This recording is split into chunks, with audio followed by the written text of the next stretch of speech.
The New England Patriots select Rob Gronkowski. Dropping back, makes the catch over two defenders. It's a 29-yard strike to the big boy. Yo soy fiesta.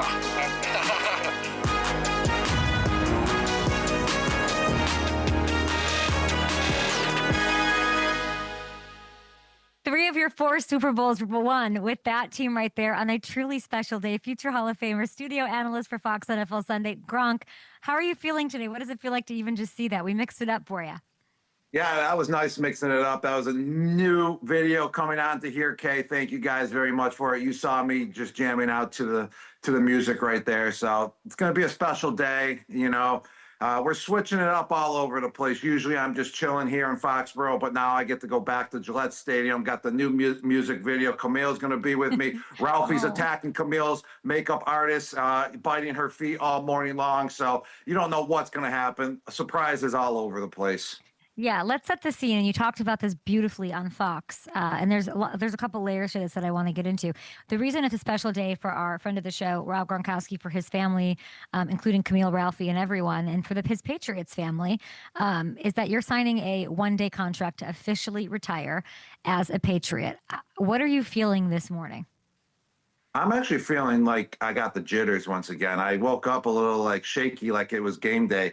That's how I always actually, played every single game going into the first quarter, was like a little nervous. So I got those nerves right now. I got a little pit in my stomach, which is a good thing because good things always come from that. And it's kind of getting out of my comfort zone once again. And it's always good because once I start, though, it's like a workout. Once I get in the groove, once I start, I can't stop then. And that's what's going to happen when I get back to the stadium. Those nerves are going to go away. It's going to be great to see everyone, have the press conference, start answering questions, thank everyone, and it's going to go really smoothly. So I'm excited for it.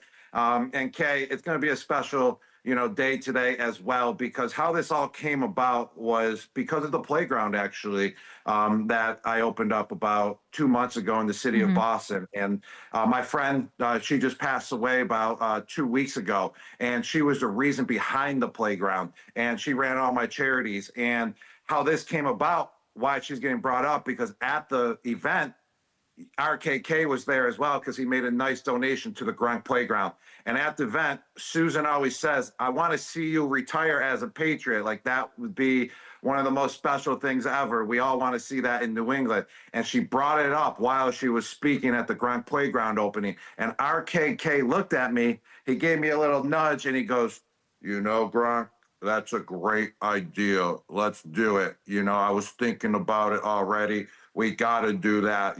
We got the Hall of Fame, but let's do the one-day contract as well. And I looked at him and I was like, that's a great idea, Mr. Kraft. RKK, let's get it done this year. And now here we are today on this special day with Thursday Night Football tomorrow in Foxborough. So it's going to be a 2-day event. And she played a huge part in the Gronk playground. We're talking about Susan Hurley. I did a little bit of research. She was a Patriots cheerleader. She's been there a long time. She founded charity teams back in 2008. That's a nonprofit to help fundraise through athletic events. And when I really look at, by the way, we can watch this, all this action. We can watch at patriots.com. It's at 12:15 Eastern in just a couple of hours. You're going to have a press conference. You're going to have a contract signing. It's a very cool thing for you to do. When I think about your legacy with the Patriots, you brought energy, personality, you're iconic. They don't win these 3 Super Bowls without you. I was talking to Jason McCourty yesterday. It's like, oh my gosh, we're talking about boring, low scoring games. And I was like, you were part of the most boring Super Bowl I've ever been to. The only thing was Gronk. Gronk made this one catch. It was right in front of me. I got to be on the field for it. And you are New England. But what I think, and I've said this to you before, your legacy to me is how you have affected the community. The Gronk Nation Youth Foundation, amazing work over 10 years, and a lot almost irritating for me. So quietly, your visits to hospitals, you building these reading rooms, while you were playing, and that was such a priority. When you think about your legacy, how you want to be looked at in New England, how big of a part is that? Yeah, definitely. Well, first off, in order to build that type of legacy off the field, you got to dominate on the field. You really do, Kay. And that was always my number one goal. I always wanted to dominate and give fans some excitement and get out of their seat because I was making a big play, or I was, making 4 or 5 guys try to tackle me and I wouldn't go down and I would just rumble into the end zone. And people really never seen that before. So that's what one thing I always wanted to give fans the excitement about was the type of play that I had on the field and passionate about the game. But then it comes with the opportunities off the field. Once you ball out on the field, you get those opportunities as well. And with with RKK, Mr. Kraft, the Patriots Foundation, and what they establish here, in the New England Patriots organization is to give back to the community. And that was already established when I got here in New England. So it was kind of like engraved in my system to give back to the community every single Tuesday. At the end of my career, I had to stop, going to the playgrounds and going to charity events on Tuesdays because I had to focus more on the game of football because I was older and needed more time to recover and all that. But when I was younger, I always wanted to, be able to participate in those, activities to give back that the Patriots set up every Tuesday. So just overall, just wanted to be known as a fierce competitor on the football field, but also that someone that truly, has a passion to give back, especially to the kids. I had such a great childhood growing up, and that's why I love giving the same opportunities to these kids that I have.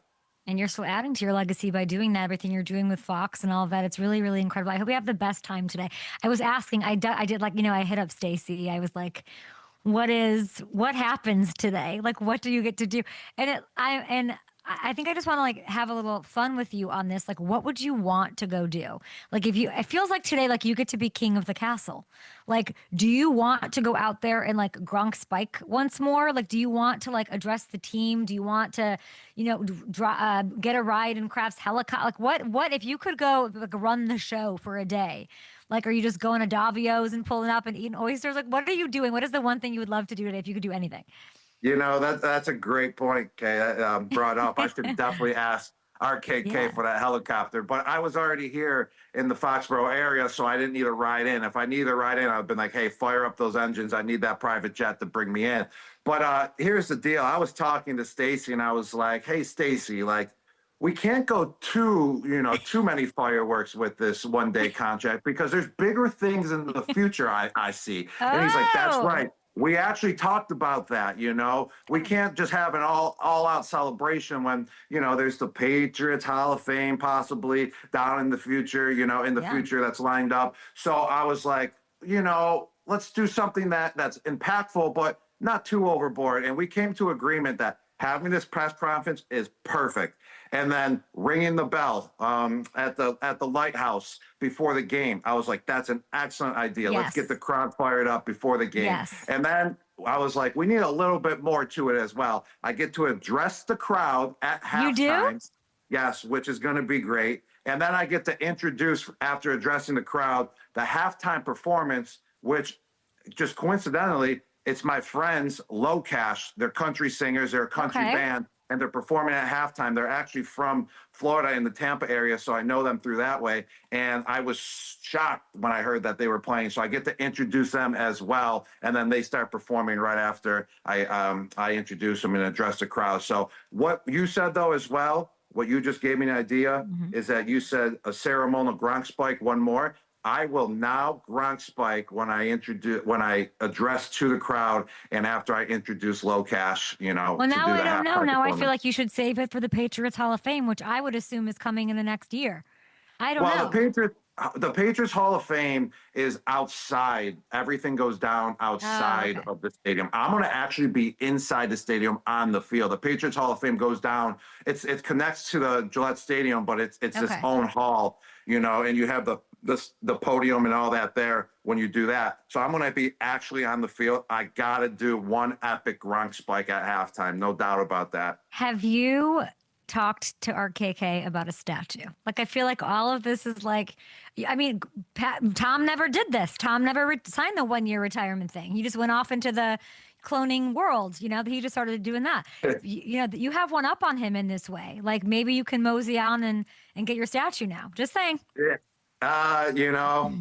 I mean, Tom is one of one. I mean, he's the greatest of all time. He played till 45 years old. If I was still playing and I was on the Patriots throughout my whole career and played till like 38, 40 years old, then I would say, yes, I deserve a statue right next to Tom. But Tom is one of a kind. He had 20 plus years here. I mean, the greatest. So a statue is just a little bit out of the question from the standards that Tom Brady set for us. Gronk, I just have this idea, and I'm sure I would just love it. Camille can give it a thumbs up or thumbs down. You have 9 career touchdowns against the Jets. You're there tomorrow. You already want to spike. You're telling me you're a Patriot. You are you could go. You could do your thing. There's no world where you've got one more in you. Make it a nice 10. Come on. Okay, I was actually joking around with some of my friends, and I hit up my agent, Drew Rosenhaus, too. I was like, hey, how do these one-day contracts even work? I mean, are they truly official? Like, do you got to take someone off the roster? Like, do I typically, like, or possibly can get a signing bonus as well? Like, how does it work? Like, you have to probably have some type of pay structured in the contract, even if it's a one-day contract. So I'm still wondering all that. I got questions out there that need to be answered, Kay. Can we FaceTime? Let's just call Josh. Let's not even go to Elliot. Don't go to RKK. Don't bug him. Josh McDaniel, put me. Yes. McDaniels, put me in the. If I do sign a one-day, he would put me in. Josh McDaniels, he knows how to use. But you are signing a one-day contract. What are you talking? Yeah, so you can play tomorrow. But if I sign it today at 12:15, it expires at 12:15 tomorrow. I gotta wait till like 10 p.m. to sign it tonight, because then I can actually play in the game then until about 10:30 tomorrow night. I think Drew Rosenhaus can make this happen. Yeah. Like, Drew, best in the biz. If you're listening, like, we can't make this a 36-hour contract. 36-hour contract. Josh 9 touchdowns is not the right. Yeah, go ahead. He would look at me and he'd be like, McDaniels would look at me and he'd be like, all right, Gronk, you can't run this anymore. I could just tell, because McDaniels knows talent and he knows how to utilize his talent. He really does, and put you in the best situation. He'll be like, but this is what we're going to do. And I already know it's going to be a tight end screen where I'm blocking, and then the offensive tackle is going to come block my guy off of me. So it gives me a free entryway just to get totally wide open. We ran this play before, actually, when I was really beat up. We ran it versus Kansas City Chiefs. Yes, I don't typically know the play call, but I forgot it, but I know exactly how it goes down. And it's when I stiff armed the Kansas City Chiefs safety as well and threw him down on the ground. It was that game. And I block, offensive tackle comes and knocks my guy off of me because we're behind the line of scrimmage, gives me a free passageway. The quarterback just dumps it to me. It's basically a screen 1 yard, and then no one's on me. So then I just run freely. And McDaniels be like, let's rerun that play, Gronk. I believe you still got that left in you right there. Cal, feel free to text me. Cal's listening. Harrison's not here. Cal, feel free to text me who that safety was. I can't think of it right now. Or just text me in general, Cal. But that's insane. I want you to do it. Now you've just got everyone excited. Everyone, like, we need to get this out on the internet. We need an overwhelming slew of support for you to be out there and do it and do that tight end screen. I'd love to see it. You had 9 touchdowns against the Jets. 9 years up in New England. Okay. I imagine, like, there's a lot of fun today. Obviously, you're doing it for a reason bigger than you, respectfully for Susan. And that'll be heavy and all of that. But there has to be so much nostalgia right now. Like, these 3 championships that you just saw, like, when you were drafted. Like, I forgot that footage. I forgot that, these memories. If I could let you, on this day where you were retiring a Patriot, signing this 36-hour deal, if you could go back and we could let you relive one moment of those 9 years, what moment would you want to relive most? It would be the Super Bowl parades. Well, first off, we got to relive the Super Bowl because we got to win the Super Bowl. But right after winning the Super Bowl, the parades were by far my favorite days of all time. And it was the first Super Bowl and first parade. We'll just relive those 5 days right there, from the day of the game all the way to the day after, the first parade that I participated in, because the parade was just maybe the best energy type party I've ever been a part of, because you got millions of people just lined up, and it's not like they can get to you. You can celebrate with everyone while you're still moving on, and you're protected because you're on the duck boat, but you feel the energy, you feel the excitement of the city of Boston, of all of New England just cheering you on. And I swear those were the best like hour to 2 hours of all time was being on those duck boats in the city of Boston. I went to one with you and the Julian Teen Wolf one. That was the first one. And I had no expectation. And it was like you guys were superheroes. Like truly, like I couldn't understand the waves of people on lampposts, in windows, on trees, throwing beer, throwing Goldschlager, throwing all sorts of, like it was the actual, and I didn't do anything. It was so insane. That first one. Oh yeah, this was your SpongeBob one. This first one. They were throwing fireball at you. I did truly feel like a superhero that day, Kay. You are right. That's the closest I ever felt to one. And the best part about it was I was hanging out of the duck boat. My friends were hanging on to my ankles each while I was hanging down, high-fiving the fans. They were tossing beers at me. I was cracking them. I probably had 8 beers throughout the hour and a half that the parade lasted for. Donna, she actually runs the Patriots Charitable Foundation. She was kind of like the supervisor in our duck boat, and she was flipping out because she didn't know how to handle the situation at the moment because I was just so reckless and carefree. But I just felt like it was an opportunity to be able to do that. It was one of them. You're right. It was iconic. That parade was the best thing that I felt like I've ever participated in my whole entire career. And I also think people don't maybe understand that it's not like you got 8 hours of sleep and then went to the parade and got rowdy. Like from the second you win the Super Bowl to when the parade it is, I imagine, all a blur. You are celebrating as you should the entire time. So honestly, the stamina of you Super Bowl champions, all Super Bowl champions, to make it to that and still be on that 10 out of 10. That's insane. I don't know that you guys slept from Arizona to New England. I don't think you did from that to that.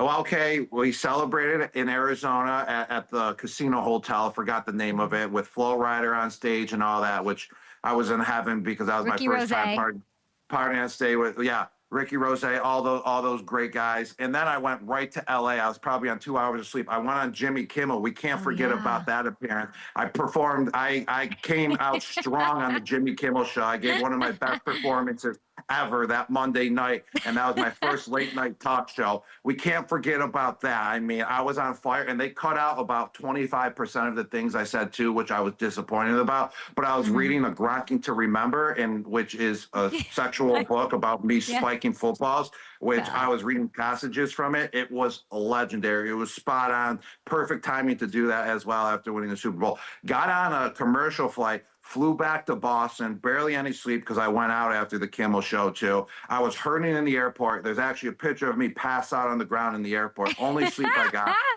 I land back in Boston, and literally the next morning, no sleep once again. This is 3 days in. We go to the parade, and let me tell you, it felt like I was on 100 hours of sleep because that's how much energy and juice there was. And thank God I was only 25 years old at the time because I don't think I could pull that stunt off anymore, Kay. But you certainly would love to relive it. I'd say winning that first Super Bowl. I love hearing this. And then like the next 72 hours of absolute insanity.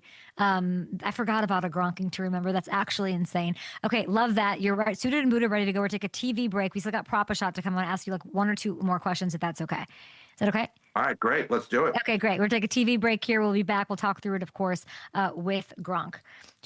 We should do Prop-A-Shot on TV, right? Okay, so here's what I wanted. I sent you this, Gronk, talking about like big day, Hall of Fame, iconic legend. I sent you, where did I have this, Myles thing? Okay, so there's a high school in Indiana. It's called Knox High School. There's a superstar named Myles McLaughlin. This cat is a quarterback, a running back. He's kicking. I had Derrick Henry on. Derrick Henry's heard of him. So Derrick Henry has a career high in rush yards. Okay, that he has the record. But this kid, Myles McLaughlin, put up 383 more yards in a win on Friday. This kid is 737 yards away. He's going to beat Derrick's record. What are you seeing? Yes, what I really like about this kid is his lateral movement, the way he's able to see the field. He doesn't slow down. When he makes a cut, it's actually at full speed, which is kind of ridiculous. You don't really see that development until someone gets into college and has a, proper training and then into the NFL. This guy's reckless out there. He's making guys miss left and right. And to be able to beat Derrick Henry's record is absolutely absurd. I thought that one would never be broken because I actually saw Derrick Henry finally had as many rushing yards as he did in high school, as he finally matched it in 10 years in the NFL, which is just out of hand. And then the same week, I'm seeing this guy beat almost beat Derrick Henry's, or gonna beat Derrick Henry's career rushing record for yards in high school. So he's a beast.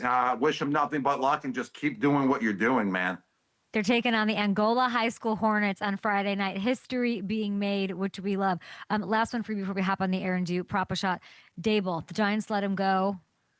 Do you think they should have? I think it's appropriate. I'm on DaBoll's side at all times, though. I mean, I love Coach DaBoll. I actually texted him right after I saw the news. Just told him I love him. He's got big things coming in the future. He wrote me back right away with an exclamation point as well. So, that's most important, is just making sure that he's in good spirit. But I can tell you this, he gave it his all. He really did. I would say just those fourth quarter comebacks when they were up. I mean, those letdowns in the fourth quarter when they were up and the other team coming back, I would say that kind of probably triggered one of the reasons why he got let go as the head coach. But Coach DaBoll, I mean, it happens to everyone. Everyone in the NFL gets humbled. I've been humbled before in the NFL, and he's strong. He's a strong guy. He might get knocked down for a day or two, but I'm telling you this, he's going to bounce back, and he's going to be better from it, and he's going to be stronger from it, and he's going to have a role wherever he takes it on next, and he's going to be successful, throughout his life in the football world. Circle of life in the NFL. Bill Belichick, they were asking about him, UNC media were asking him about it. He says he's focused on Wake Forest, of course, on to Cincinnati. Do you think he'd come back to the NFL if that was offered? It's impressive. He kind of turned his program around. I mean, the first 4 weeks were pretty brutal, but they're playing some quality football now, almost beating Virginia, who is number 14 in the nation, and they just won again last week. They could possibly be bowl eligible if they win out. They got an easy schedule, so that could happen. So should he coach the Giants? I just don't see him going to the Giants. No, I just don't see it happening with everything that's been going down at UNC. I just don't see the Giants pulling the trigger to bring him back there. Yes, I think that's his dream job, definitely, because he started there kind of, and he won Super Bowls as the defensive coordinator there. Let's just think about it. Coach Belichick has literally, he won 6 Super Bowls with New England, but he also has 4 Super Bowls as a defensive coordinator. This guy has 10 rings. I remember him wearing them to the Super Bowl party. I'm like, yo, bro, how do you have so many rings? He's like, oh, I was winning Super Bowls while you were still not born, Rob. I was like, yeah, that's true. I hope he texts you today, by the way, Bill Belichick, on your one-day retirement. Jets, Patriots, the Lighthouse, Gronk spiking, but it's time for everybody's favorite FanDuel Sportsbook bit. It's time for Prop a Shot, just you and me today. Let's look at the score. Okay. Still close, man. This is going to be close all season, 17-15. I went 2 for 3. You did not get on the board this week. So let's get to props for tomorrow night quickly. Gronk, you'll be there. All the energy is in your favor. The line for Drake May's passing yards is 241.5, over under. I mean, he's going over. The Jets, they just traded away Sauce Gardner. I mean, they traded away their whole defensive line. Drake May's going to have a field day. It doesn't matter. It's a short week. He didn't get hit at all last week. He's ready to go. He's healthy. He's throwing over 241.5 yards. Mr. MVP potentially over at FanDuel Sportsbook. I've got Stephon Diggs receiving yards. The over-under is 54.5. I'm going to go over. Primetime game, like you said, no Sauce Gardner for the Jets. He is going to go off. He always has these big moments, and this is a big one for them. Gronk, back to you. The line for Breece Hall. Breece Hall just left alone there with the Jets. No trade. He's still there, and the rush yard line is 61.5 on FanDuel Sportsbook. What do you got? I know. This is going to be a surprise. I'm actually going under. I mean, their whole offense is running the game. They've been barely even throwing the ball. I mean, the Jets throw for 80 yards a game on average right now. It's really, really brutal. But the Patriots just know how to stuff teams with the run game. They got a great run defense. So I just don't see them going over 61.5 because it's a big Thursday night game. That energy is going to be flowing. Under, Patriots are just dominating throughout the whole board. I got Brees Hall receiving yards. This is interesting. So it's 15.5 receiving yards. I'm going to go over because the Jets don't have Garrett Wilson out there, Gronk. The Pats' run defense, #1 in the league, so they're going to need to get Bryce the ball somehow. I agree with you on the rushing, but I think with the receiving, they got to get the ball in space in the passing game, and you give it to Hall to do that. Okay, anytime touchdown score for the Patriots. And everyone, you just have a lot of screens set up, and then he can go over 15 yards easily. Just needs one to break through. So that's a good call right there with Brees Hall. But I got the greatest Patriots tight end in history, according to Tom Brady. You know, I'm going with Hunter Henry to be the anytime touchdown scorer for the New England Patriots Thursday night. Okay, I have a touchdown score for the Patriots. I think I'm going to go, they started running the ball. They finally gave us to Travion Henderson, which I loved. He scored 2 last Sunday against the Bucks, so I think he keeps it rolling. By the way, I just want to point out, Gronk, you and I get along very well in this segment without Hamilton. Hamilton is the stirrer of the pot. You and I just were very kind to each other during this whole thing. There you have it, his props versus mine. I'll go over that. Gronk, go do your thing. All right, take care, Kay. Thanks Bye, for warming me up for today. You warmed me up. I'm ready to go now. Thank you. Say hi to Ralphie, to Camille, to everybody, Pearl, everybody over there, Stacy, RKK. Here are my props for FanDuel Sportsbook, because you just saw prop a shot here, 17-15, the overall score. Stephon Diggs, over 54.5 receiving yards. Brees Hall, the over on receiving yards. I got co-signed by Gronk there. I love that. And Travion Henderson as my anytime touchdown score. And Drake May for Gronk. He's going over on that passing yard. He thinks he's going to air it out. I love that because I love Stephon Diggs in this one. Brees Hall, under rush yards. That's where I'm going to get Gronk. That's not smart, Gronk. And then Hunter Henry as his anytime touchdown scorer. I hope Gronk somehow gets to play in this game, which I love. By the way, FanDuel Sportsbook, there he is. That iconic Gronk spike gives you another $2 million Thursday touchdown jackpot for this one. All you have to do is pick an anytime touchdown score, your choice. If they score the first or the last touchdown, you win a share of the $2 million pot.